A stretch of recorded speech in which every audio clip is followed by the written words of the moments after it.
Welcome to the Nerd Party.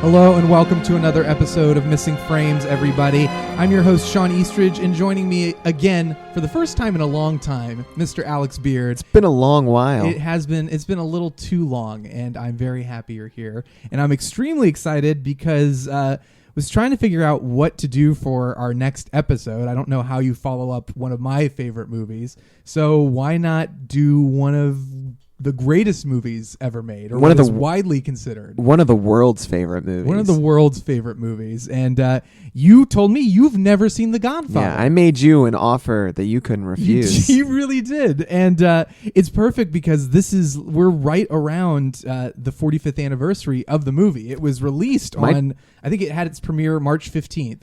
And we're recording this on March 15th. My timing is apt. I literally just realized that. This is amazing. This was all very meticulously planned on my part. Clearly. So this is very exciting. So Alex, why haven't you seen The Godfather? What has held you back? Well, so when I was born in 1989, I ended up living under a rock from that point until today. Well, today was the first day that I ended up breaching the rock, and I'm now known not as Alex Beard, but Dwayne Johnson, actually. Oh, wow. Dwayne, I am the literal rock. My wife loves you. I know. I receive all the fan mail. And the first thing you wanted to do when you crawled out was like, I gotta watch The Godfather. And replied all these letters. I am really behind the times, everyone. All these government alerts. Oh God. I've seen what everyone else has seen in terms of, have you ever seen a clip of this film played on something? I've seen that, but I haven't seen the actual film. What do you know about this movie? Like, what are specific things that, without having seen The Godfather, that stand out to you? So I know that a man comes to The Godfather on the day of his daughter's wedding, yes, and he's not happy about that. I know. I can read body language, everyone, and he is not pleased. I know that there's Don Corleone. Is there a Michael? There is a Michael Corleone. Yeah, there's Michael. Played by Mr. Al Pacino. Al Pacino, yep. I do know that. Is there a Tommy? It's Tom Hagen. That was literally just a guess. Well, you did it. I assumed Tommy Gunn. Someone Tommy would Gunn write. Tommy Someone Gunn. would write. Ivan Drago is another character Good. in this film. It's so funny because we talk about Al Pacino and he's a huge name now. Yeah. But at the time, I mean, this is the movie that kind of made his career. At the time, I think he was just doing like theater stuff. Yeah. And Francis Ford Coppola, who was again in the same boat, kind of. He was sort of hired at the last minute because they'd already gone through a slew of directors who weren't interested.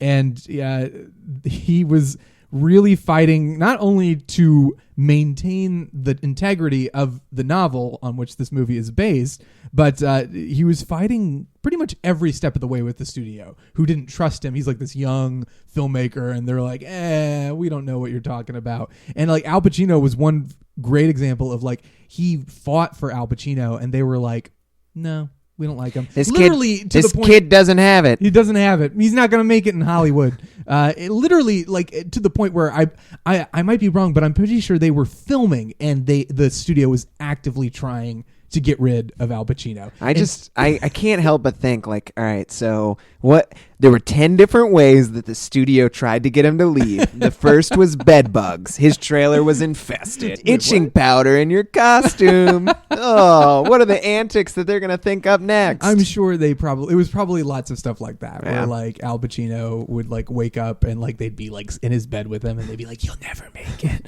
And it would just be terrifying. Welcome to Hollywood.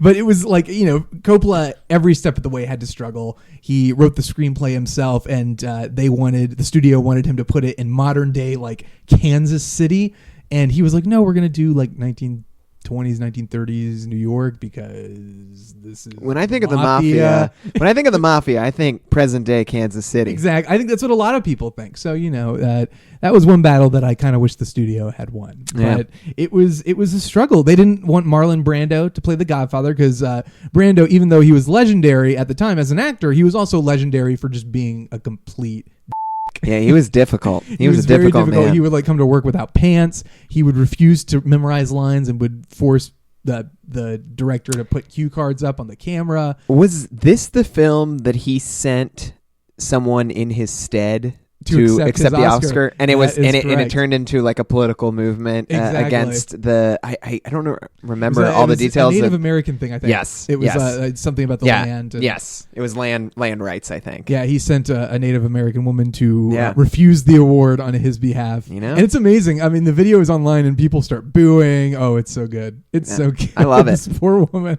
I love it. Caught up. Now, in Brando's shenanigans. I don't love that they booed her. I just love that that was the kind of antics that he did. It's great. But he's like, I'm passionate about this thing. Here we go. Yeah, I think the studio, I don't know if this is fact or if this is an exaggeration, but I'm almost positive the studio verbatim said Marlon Brando will never star in this movie. And now let's watch Marlon Brando in The Godfather. Now, look who has the last laugh. So, I think eventually they agreed once they'd seen a screen test of Brando and were like, yeah, it's okay. Marlon Brando, blah, he's amazing. And there were like a bunch of like policies in his contract about like, you cannot delay production. You have to accept less pay. You have to do these things that he basically had to sign in order to deal with this. To make his movie. Exactly. I've only seen, I don't know if I've seen any other Francis Ford Coppola films. You probably don't need to. I mean, well, okay, let's be fair. I've seen one. There's which one? I've seen one of his greatest. It's called Captain EO, and it was a Michael Jackson 3D spectacular that was at Walt Disney World, specifically Epcot. Well, if there's one film that perfectly encapsulates his career, it would have to be that. Yeah. My favorite character in that is this creature by the name of Huda. He looks kind of like an elephant alien. He's got a trunk. Look him up. Yeah, look him up. Look him up, everyone. You won't regret it. Yeah, listen, let me tell you, that is on YouTube. I have a feeling I'm going to enjoy that film more than I'm going to enjoy this one. I don't follow the crowds, okay? I haven't watched this movie to this point yet. Yeah. But Captain EO is my favorite. We're going to have to hang out with each other for 3 hours. You realize this. Like, we're going to have to sit down and watch this movie. Oy, oy, oy. Luckily, Captain EO's on YouTube illegally. I know, it's true. Watch a cam of that. Just go watch that and pretend you watched The Godfather and come back and you can be a part of it. But Coppola, it's funny. He did The Godfather, which launched him into the stratosphere of like great directors, and then he did Godfather Part 2, which many consider to be better than The Godfather. Yeah, that's what everyone's told me. I don't agree with that. I like The Godfather more, but I think The Godfather Part 2 is definitely a feat of filming. And I mean FEET, not FEAT. I mean, it's like a feat. It must be many smells. feet of filmmaking. It smells. But no, I really like Godfather Part 2. Godfather Part 3, I agree with the consensus that it's one of the worst movies ever made. It's pretty terrible. And then he made Apocalypse Now. I've seen Apocalypse Now. You have seen Apocalypse Now? So there we go. I mean, that was before Godfather 3. I think that was late 70s. Okay. And that was like, I think the last great Coppola movie. I don't know if anyone can counter that, but I'm pretty sure Captain EO I think was made after that. I mean, that's a given. But it's so strange that he kind of made 3 of the greatest movies ever in a row in Captain EO, like as his final. That was his pinnacle moment. And then like since I don't think he's done anything noteworthy, which it sounds terrible to kind of dismiss him like that. I haven't seen all of his stuff, but he did Jack, the movie with Robin Williams, who was a 10-year-old as an adult. Oh, yikes. It's funny. It's strange the way his trajectory. How hard they fall. It's true. But damn you, Al Pacino. It's Al Pacino. The studio was right. It's Brando. Brando's from the grave, just sabotaging his career. I'm going to make you an offer you can't refuse. So besides this movie being 3 hours long, I know that's going to be a pretty It's tough because it's 3 hours. It honestly doesn't feel like 3 hours. I really, really love this movie. I genuinely think this might be the greatest movie ever made. What is your excitement level as far as going into watching The Godfather? I am currently, I would say, at 8. Not me. On a scale of 100. On a scale of 100.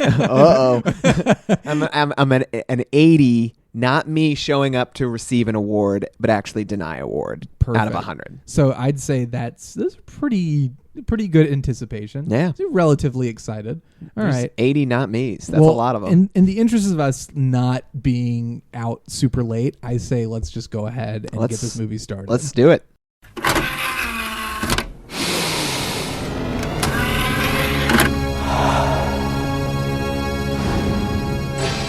Now available to own on video cassette. Okay, we're back. We just watched The Godfather. Alex Beard, The Godfather, is considered to be one of the greatest movies of all time. As we've already discussed, would you agree now that you've finally seen it? Oh my God, Father. It was good. I enjoyed it thoroughly. It was long, though. It's a long Holy movie. smokes. Yeah, it's, it is long and it feels long, but I'm never not into what's going on. I feel like with some long movies, I get very, like, kind of, you start to feel it a bit. Yeah. But this one is very, like, it's just like...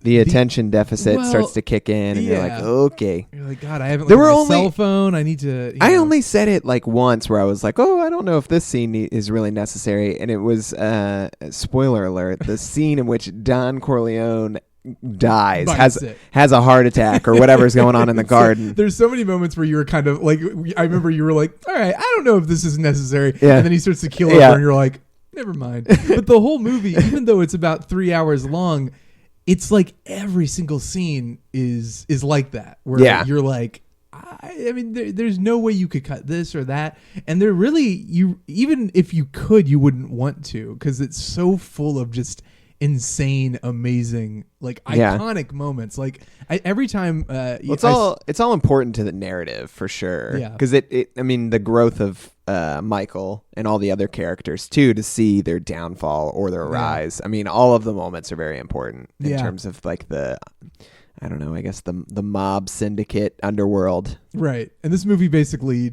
just kicked off every single movie or TV show in that genre. Yeah. And it's easy to understand why. I mean, the movie still like holds up. Like you've seen you were talking about The Sopranos and how they were seen. There were a couple scenes that felt very Soprano-ish. Right. See, I've seen I think the first season of Sopranos. Okay. I really want to watch the whole thing through. Have you seen the whole thing? Yeah, I've seen it all the way through. So, I mean, even... That's what I was doing instead of watching this film. But even having seen The Sopranos all the way through, and like, I'd have to imagine, I mean, that was what, like 5-6 seasons, and it's pretty exhaustive as far as an artistic depiction of the mafia. Yeah. But even with that, do you feel like The Godfather had something unique to add to the table and something that was worth your while? Yeah, I think a lot of that lives in like the period piece nature of it. Because it's fun to see the same type of environment, but in a different era. I think that is really interesting. And then also, this one was focused more, I don't know, I would say it's focused more intensely on the individual characters, but Sopranos is the same. So I don't know. I thought they were both good. I also liked how it really showed the full distance that like Michael had to go. So him going to Sicily and being in exile for a while there, and all the different elements. I mean, all of that really adds up to flesh out the piece. The one thing that I couldn't necessarily put a pin on though throughout the whole thing was the timeline. I really need to look up how long a bruise lasts for. Yeah. Because he gets exiled after he gets hit, punched in the face real bad. So like, how long does a bruise on your face last? Because he got married and came back. And basically the whole time that he was gone, he had a shiner. Life. Exactly. Yeah. That's a good question. And I think we need to call in our signs. They called him Shiny and Michael. Shiny and Michael. Shiny we and need Michael. to call in our signs team. We do. Fellas, to you, are they not? They're not on the budget. Yeah, no, they're not on the budget. Right, well, I guess we'll have to assume that we had to fire them. So some amount of time yes. it took place. It's amazing watching this movie, and every time I watch it, I'm just blown away by it. Just you feel the power of cinema watching this movie. It's you know who else was blown away by this film? Who else? Michael's first wife. Good Lord. Good Lord. Too soon. But sorry, Michael. This movie really captures. I think in The Sopranos, I know they talk about it a lot. How The Godfather, it's like those are the good old days. Yeah. And The Godfather is the passing of the torch. From the days when the mafia demanded respect and there was honor to it. And that it was a legitimate business. It was a legit business. We don't get into drugs. Right, exactly. No siree. Drugs are bad. But the movie really focuses on that kind of those golden days sort of shifting and the new age coming in and taking over the corruption. And you really see that in Michael's character, how you have this kind of like... he was a good guy. Kid. Yeah, he was the kid, and his Don Corleone never wanted him to get into the family business. And Don Corleone wanted him to be Jack Kennedy. He wanted him to be JFK. He wanted him to be like the sort of semi-sleazy politician, exactly, who could basically connected to the mafia a little bit, but still a good guy. He tells him, I wanted you to be able to pull the strings and whatnot from like a legit standpoint. But Michael, as much as he wants to distance himself from the family, can't escape the grasp of power and that desire for it. Yep. It's a fascinating movie to watch, and just from the beginning, the first time you see Marlon Brando as the Godfather, it's just like it takes you a moment. It's almost I would almost compare it to when you see an actor or an artist that you've like admired and loved and seen like in videos for years and years in person, where you have that weird disconnect where it's like, oh, I'm seeing this happen. Yeah. I always feel like that when I first see him. Because you've seen it parodied. You've seen it in so many clips. Here's a montage of the greatest movies ever. Did you get that? I mean, I get that vibe a lot watching this movie. Did you get that vibe as you were watching it? Did you kind of feel that sort of like sense that you were watching something great? No, but I also don't have I think part of that might be like sentimental value for like those clips and all those things. And I really never paid them much attention, because the one thing that I do try to do is like when stuff like that comes on, I always try to avoid it or like change the channel or like not pay attention to it. So like the parodies, obviously, like that's not that big of a deal. But like all the like clips and individual elements, like I don't know if like a good example is like if AFI is like doing like just individual clips or of a film or something like that, I'll always try to ignore it or like change the channel or like, avoid it at all costs, because I don't want any spoilers. Yeah. And who knows, like I trust no one. Like I don't even care if you're like a legitimate, film company, like look at these great films that we've created. You're gonna ruin them. Like there's gonna be something that I see. Well, you see it in the Oscars where they like every big moment is like every prime acting moment is like the big spoiler of the movie. Oscar-winning moments, man. But that's a smart way to watch a movie like this. Is to go in completely blind. Yeah. And there are times where I wish I could do that with a lot of these movies. I feel like with a movie like The Godfather, it was so ingrained in society, and that I just knew about it that like the one thing I will say is all I could think about though was just Marlon Brando being a huge the whole time. Like I could just see it. Like and the one thing I said to you is I remember reading from before, and I didn't mention this earlier, that he like would not memorize his lines. Yeah. Which he was notorious. I don't think it was just limited to this. Yeah, that's just who he was. That would be such a pain in the butt to direct that. Good Lord. But I know Coppola, even though Brando caused a lot of trouble and was basically... I mean, he did a great job. I mean, he's amazing. Yeah. He kind of gets away with it, but he... I know he had Coppola's back. Because, like we were saying previously, Coppola had to jump over a lot of hurdles to get this movie made. And not just to get it made. I mean, not necessarily to get it made, but to prove himself. Yeah. And then constantly, at every turn, the producers were like... something new. Second guessing him. They were like, oh, I don't know about that. Yeah. That's stupid. Why is the lighting dark? Well, those producers were really dumb. Very smart. They were very, very dumb. Al Pacino, great in that film. Probably one of my favorite Al Pacino films now. Well, you would not be alone in that assessment. Man, like he was great in this film. He really is. His character transformation is excellent. Yeah, and he it's crazy. Like Al Pacino, we were talking about it. There's the scene where he first starts to kind of take his first baby steps into the world of the mafioso, where he's talking about like, you know, what can we do? Can we kill these guys? Yeah. And they're kind of, he's like, I'll go in there and I'll do it myself. And Yeah. everyone kind of laughs at him, and they're like, Michael, you can't do that. You're crazy. You're not involved in this. It felt very Return of the Jedi. Yeah. Well, how so? Just in the sense of like he's teetering on the dark side. Yeah. Just a little bit. He's that taking the little baby steps. that moment where, Except instead of man, I'm just spoiling everything. But instead of Luke, you know, staying on the good side, Yep. he was like, "We're all in, baby, full in, full red house. lightsaber, I'm a robot, whatever." Beep, But boop, boop. what's so funny about that scene is, and we were just talking about it, how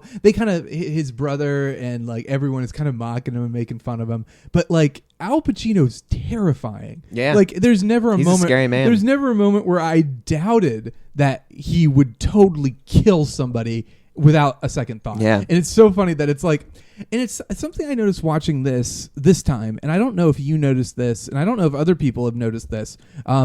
It's interesting. Michael's character, even though he does go through a change, almost feels like I don't understand what it is that attracts him. Like what attracted him, because you get the sense at the beginning he's like, Yeah, I what's don't the wanna be a part of motivation? this. What's his motivation for Yeah. jumping into it? Now, you know how I've kind of reconciled it is he sees his father and his family being attacked, and at first he takes it on as like, I want to protect my father from these people. Yeah. And then he kind of gets a taste of it, and he starts to realize, oh wait, I like this, and I like being in control. Yeah. But the thing is, you never get the sense that he's that type of person. I almost feel like they never planted the seed. of that. Yeah. I the only thing that I would reconcile that with is when he's in the hospital and he sees the crooked nature of like the cops, you know, basically booked all Yeah, the very guards. true. That's the only thing that I could think where he's like, screw this. Like these people are out to get my family, and family matters to these people. Yeah. That's the only thing that I could connect. It wasn't even his father getting shot. It was just that not only was his father shot, but also people are conspiring against him. Yeah. Yeah, exactly. People yeah. are like trying to tear his and family legitimate, apart. supposedly legitimate people are conspiring against him because it was the police that were doing it. Yeah, so they punch him in the face. yeah, so how are you going to be a senator if the cops are crooked too? You know, Exactly. So as far as this movie goes, we've talked about like iconic moments. Did you notice any like connections specifically? Like, you know, we got Yeah. The Sopranos. We've got like, you know, like I said, So almost any specifically, mafia movie. yeah, specifically the scene in the field was the one that connected me to The Sopranos. Like that, Leave like the gun, in the take the marsh, cannoli. exactly. Yeah. Leave the gun, take the cannoli. And I even commented like, I've heard that before. Like that's pop culture, Right. But I honestly, like, if you would have said, "Is that something from The Godfather?" on a test, I probably would have gotten it right. But like, if I would have just heard that cold, I would have been like, I don't know, is that from The Sopranos? Like, Yeah, I wouldn't yeah. have known. But the other moment was when it's the first like mafia leaders meeting, family meeting, when they're talking about drugs and about not selling them. It reminded me of the like the pimp leaders meeting in Black Dynamite, where when the one pimp's like, "But Black Dynamite, I sell drugs in the community." It felt like the polar opposite of that, and I'm pretty sure that's where they pulled I think from. you, like me, just want to see Black Dynamite in I do. everything. And not yeah. just movies, but life in general. I think that's a sign of a really great film. Black So- Dynamite So is Black Dynamite. beautiful. Let's talk about Black Dynamite. So as far as the moments that you'd heard about, was there anything that you knew about going into the movie that you were like, aha, this is great, and that lived up to your expectations? Were there things that surprised you? Yeah. No, the thing that definitely lived up to my expectation was the horse head. That was one thing that I knew about. And as soon as I saw the horse, I was like, this is not going to end well for you, Mr. Stud. Did you know? Now, did you know that is the head in the bed is an actual horse head? I think I had heard that somewhere. It looked very real. I mean, That was intense. they spared no expense. I love how that guy could sleep through that too. Like I what? know, how did they slip the horse head? He's in the like, bed? I'm so tired. Because there's blood everywhere. So it's like It's like sleeping in like a wet blood cocoon. I know, like they take the blanket like and just like very carefully like just Threw paint it in and blood all over it, and I then don't they know. kind of carefully. I guess put it back gushed up. a little bit over the nighttime. Maybe it did because That guy is a heavy sleeper. I never thought about. He that. needs to go to a doctor. He needs Yeah. to see a sleep specialist because there's something wrong. Yeah, with him. the horse's head in his bed is the least of his problems. Oh, I'm talking about the horse. oh yeah. But you know, there's so many great moments in this movie as far as great filmmaking goes. So but, like, I think the one thing that I really take away, so like this movie in my mind is a tragedy. Like Yeah, every way, absolutely. every way I look at it is a tragedy. And I think the character that is the largest, that has the largest impact on me in terms of it being a tragedy is Michael's second wife, Kay. Man, that is just first girlfriend, second girlfriend, wife. second wife. Man, what a kicker that is. And the fact that like, I don't know if she is just kidding herself or what the deal is, because she knows about that family. Like, he literally point blank told her at the wedding, like, yeah, my dad had this person killed. Like, that's how he rolls. That's how we work. And then at the very end, she's like, you got to tell me. Like, please just tell me. And he's like, all right, I'll tell you the truth just this one time about my business, because normally I don't talk about my business. Yeah. And then he says he didn't do it. And she's like, oh, thank goodness. Oh, it's heartbreaking. But she has like she's happy and elated that she knows that he didn't do it. But then at the very end, there's a glimmer of like, wait a second. And then the door gets slammed in her face. One of the most iconic scenes in movie history. But that is tragedy. It is. And you know, she does not. What's great about Kay's character and the way Diane Keaton plays her, she strikes you as naive. But she doesn't seem like an idiot. No, she's very smart. She's intelligent. Yep. It does. I mean, it is kind of a stretch to believe that Michael could come back into her life, tell her that he's been back in town for a year, and she could just be like, "Okay, let me get in your car with you, and we'll Love get married." runs deep, man. But like, I mean, you totally believe it. Yeah. And like, that scene is particularly heartbreaking because you, as the audience, want to believe with her. Like, you know that much better. Yeah. But your heart breaks because you're like, God, I wish that we could react, and that your reaction was earned, and that we could feel that. We can go see a show in the city, and everything will be normal. It's gonna be fine. It'll all be fine. Are there any as far as favorite scenes go in this movie? Is it a scene that, like we were already saying, is iconic and you knew about beforehand? Is it a scene that stood out to you that you never heard of? What is the scene in this movie where, like, if you were trying to convince somebody to watch The Godfather, not that many people should need convincing, but like, as somebody who's never seen it before, how would you convince yourself like you've got to see this movie? And it doesn't, maybe not necessarily a scene, but like just I would say like the first hour of the film during the wedding. Mm-hmm. There's something about that. Like, I think that could be a film on its own. Yeah. Of just the interactions. When it finally faded out, you went, the end. The end. Feel like this is the end. Yeah. Like that right there could have been just and I almost would love to see this movie recreated and just have a continuous timeline of all these people interacting at this wedding. Yeah. And like the mafia syndicate. Like, I don't need any of the other story. I think that right alone would be a fantastic film. I can't even imagine how you organize something like that to shoot it. Yeah. Like that would be a mess. That's controlled chaos of the finest order, but like, I also love the stark nature between the first wedding and then Michael's first wedding when they're in Italy. It is very different. Like the Italian wedding is very somber, and that struck me as being interesting as well. Oh, the Sicilian wedding, or the Sicilian wedding. The second one is very muted and almost traditional, and the first one is way more like robust. Like it's and what's interesting bombastic. Is I would have assumed that culturally, like a lot of the things that were presented would have been traditional of a Sicilian wedding, but clearly either that wasn't the case, or because Michael's was so somber because he was in Sicily, or like that is like an American twist, and I don't know enough about Sicilian weddings to know one way or the other. Well, but you gotta go to a Sicilian wedding. Yeah, I do. Amazing. No, but I you know what I love. There's so much about this movie that I love. I love the wedding. I mean, the opening shot just of the guy talking about his daughter being beaten. It's just like, you know, I could literally go frame by frame and just be like, I love this and I love that. And that guy really got off the hook easy. I mean, all he had to do was his normal job.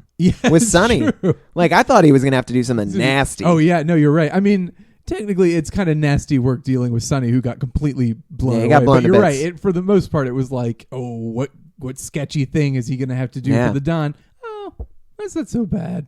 Not too bad. Just your normal job. Just plug a few holes, throw them in the earth. What do you think of Sonny's character? I felt like you were like, yes, I love him, and then when he got blown away, I felt like that hurt you. Yeah. I liked Sonny's character also because I knew like that was coming. Like Sonny was he had too much bravado. Too hot-headed, too much bravado, too hot-headed.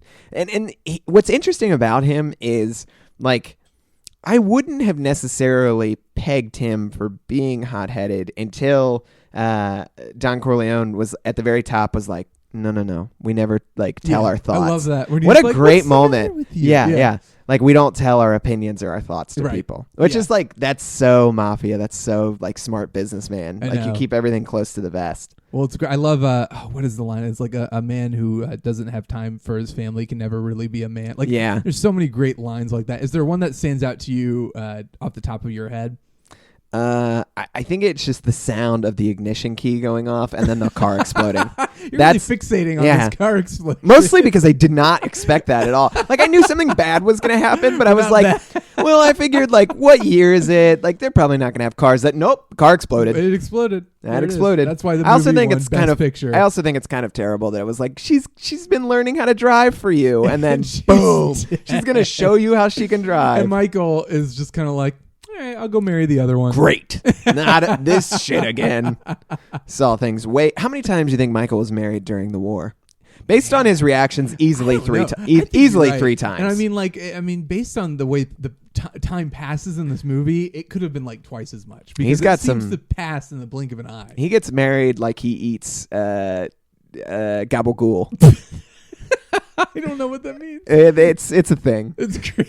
I love it. It's a thing. So I think one of the most beloved scenes in the film is the baptism scene. Which is like I honestly did not know because I didn't recognize many of the faces, and I knew the one guy had asked for 6 months. I didn't know what was being prepped, and I think that was probably intentional. Yeah. I didn't know who was going to get shot. Yeah. I was like, It's great. This movie does an amazing job of just building that kind of suspense, and I mean, it's hard for me to disconnect now that I know. Like, and the score does a good job of that too. Exactly. It's fantastic, and I as soon as we get to the church, I know, this is the scene where they kill the 5 heads of the families. And I mean, I just know, and I immediately am like latching onto it. But it's hard to remember what it was like to watch it as like a first time viewer, just not knowing, like you're saying. It's a lot of I was shots. worried that the 5 heads of the family were mounting like multiple redundancies to kill Michael. Yeah. Now, granted, I knew they were. I think they like it. That was what the plan was. They keep talking about like, they're going to come after you. Michael's like, no, I'll worry about it later. And that's kind of why I thought that. Yeah. Because they kept hinting at that. But at the same time, like I knew that there's a part 2. I knew Al Pacino's in part 2. So I was like, well, he lives. Those sequels. He lives. This is what happens when you watch a film way after it's released. Yes. That was my fault. I deserve it. My bad. I deserve it. It's okay. I really enjoyed this film a lot, though. It was a lot of fun. And I think one of the other things that I really enjoy is the scene, because I like discounted it right off the bat, but the scene where Don Corleone dies. Yeah. Like that watering can and like the kid, and then him making the face of the kid and kind of playing this like Frankenstein-esque character, and the kid being terrified but then having a good time, and then he just dies. And the kid's like, the movie does that a lot. It does such a bait and switch where it's like everything's fine, boom, like something terrible happens. Like when he's out shopping and all of a sudden it's an emotional roller coaster. It is. And I mean, the movie is constantly just wowing you with its performances and the filmmaking. I mean, it is incredible. Like just watching this movie and thinking about all the trouble that Coppola was going through, it just begs the question: do you think? And because we've heard about this, some of the best movies have come from some of the worst production hell, and this is one of them. Star Wars is one of them. What do you think it is? Like, I mean, how do these movies end up coming together the way they do? Like after all this like trial and tribulation, that these filmmakers are still able to pull it together and do it. Do you think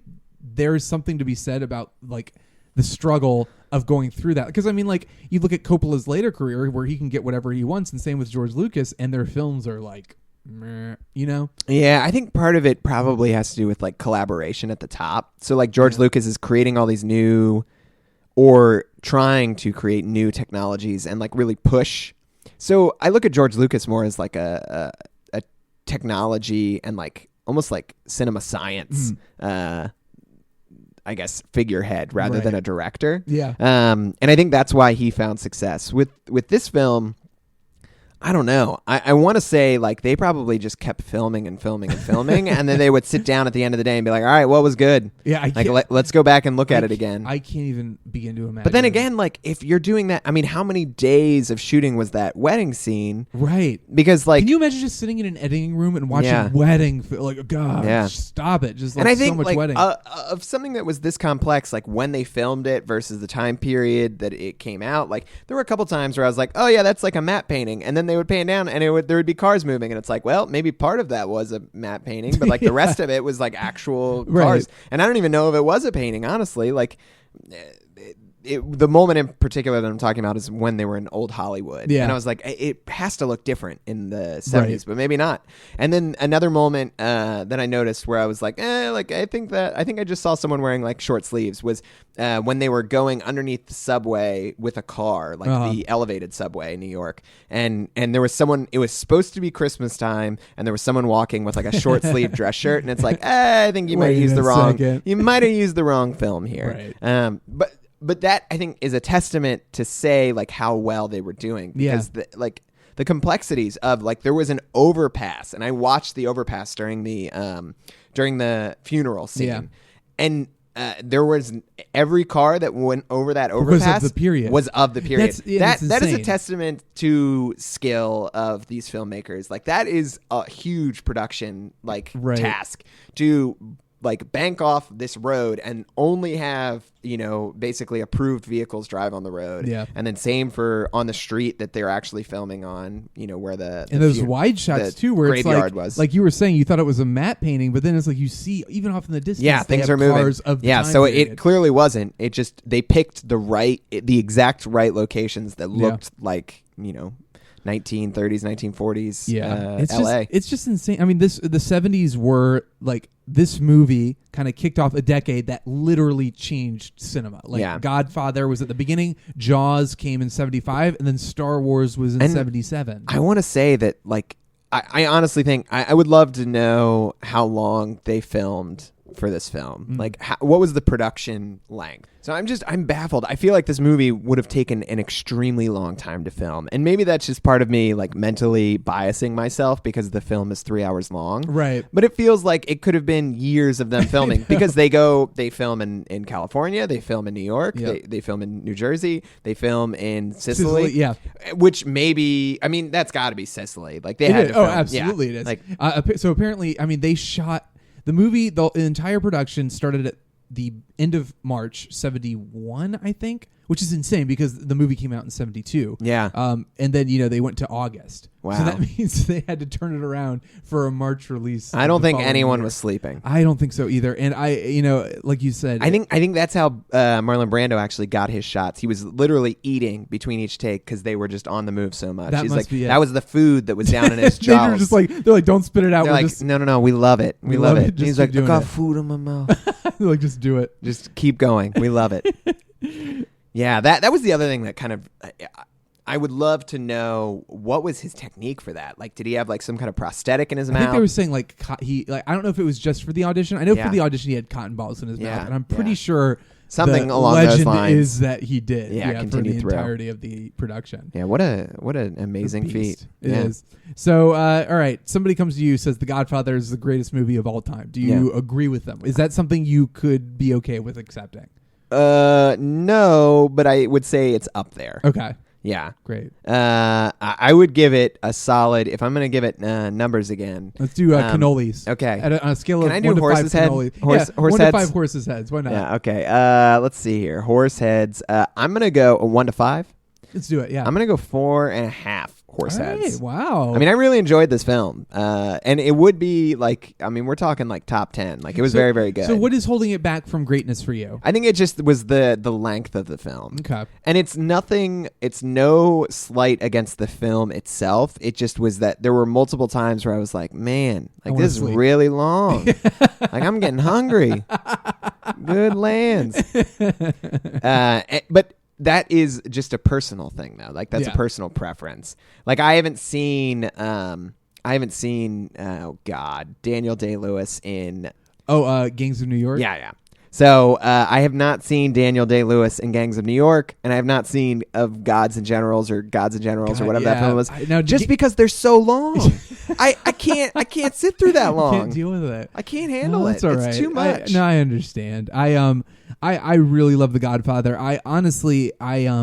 Even though it's not my personal favorite film, I'm perfectly happy calling it the greatest movie of all time. There's so much about it that's just like it's so good. And the first movie we did for Missing Frames was Citizen Kane, which is widely considered to be the greatest. That's a movie where I watch it and admire it for its technique, but don't necessarily like feel invested in it. The Godfather I admire for its technique and I feel invested. I feel like that alone pushes it to the top of the list. No, I mean it's very good. I almost wish and maybe the other thing is just like minor technical things, like when they would do like fight sequences and things like that. Some of it would feel kind of like Sonny fakey. punching him. Yeah, you could like see those misses. The no contact. It's like little things like that. But you know what? They made this movie in 4 months. Like that's impressive. Yeah. That's impressive. You're not going to be able to have everything be 100% perfect. Very much so. So are you interested in seeing Godfather 2 and 3? I am. But maybe with intermissions. For a while there, I honestly thought that Godfather Part 2 was just going to be the film Casino, based on the fact that they were getting into Vegas. But,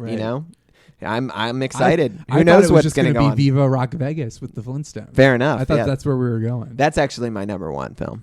That's right there. It's short. It's sweet. Yeah. It has plenty Yabba of Jabba, my favorite. Alrighty. Well, Alex, thank you so much. I'm so glad this worked out that we got to watch The Godfather on the actual 45th anniversary of its initial release, day, which is great. What a day. So people, thank you so much for tuning in. What do you think of The Godfather? Is it the greatest movie of all time? I think it is, but maybe you think something else is. Maybe you like The Godfather Part 2 more. What do you think? Reach out to @JoinNerdParty on Twitter, or you can reach out to me @YayShondorman. Alex, where can people reach you? People can find me on Twitter at Mr. Alex Beard. Right, so just let us know if you like it. Let us know if you don't like it. Do you think The Godfather's overrated? You might be crazy, but we want to hear about it. And give us a 5-star rating on iTunes or wherever. If there's a rating system wherever you're listening to us, give us the highest because you love us and you want to support us. But anyway, Alex, thank you again. Of course. Great to have you back on the show. Thanks for having me. Absolutely. And everyone out there, take care. I hope you don't find a horse head in your bed.